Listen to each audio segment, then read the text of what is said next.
Go for it.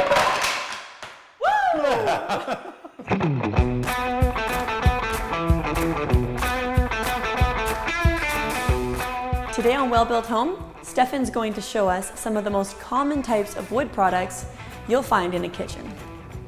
Let's briefly touch on 4 of the more common types of wood products you'll see in an average kitchen. First, we're going to look at the hard and soft wood products. Then we'll take a look at a product called MDF, or medium density fiber board. Then we'll take a look at particle board. And lastly, we'll take a look at plywood.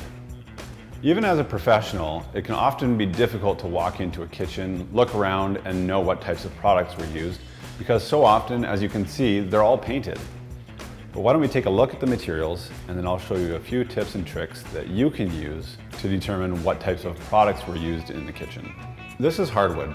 It comes in many different varieties, and it's most commonly used on the door and drawer facings, as well as other prominent cabinet trims. It's the most expensive, so you won't see it used in the lower end kitchens, but it is the most durable and it can be refinished. One of the ways to determine whether or not it's hardwood is if it's real wood, you'll see the rings of the tree in the end grains, like this. This is MDF. MDF is a less expensive product. It's a little bit heavy, but it can be either painted or it can be vinyl wrapped or wrapped with a wood grain, so as you see here, it can look like real wood. The problem with MDF is that it's prone to moisture damage if it gets chipped. The way you can tell it's MDF is because it's made up of very, very finely ground sawdust, which is bonded together with a glue.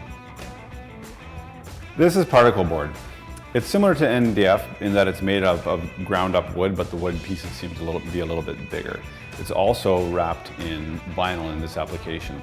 And we use it in a lot of our kitchens for cabinet shelving and boxes, but I personally wouldn't want to see this as a cabinet facing.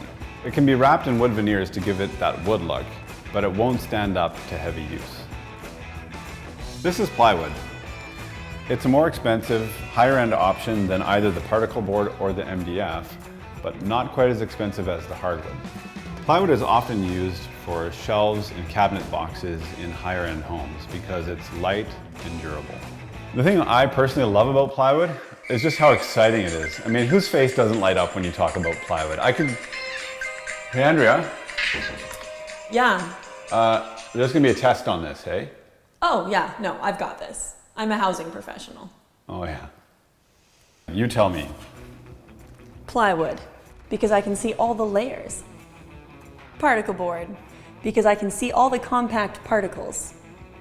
Hardwood, because I can see all the tree rings.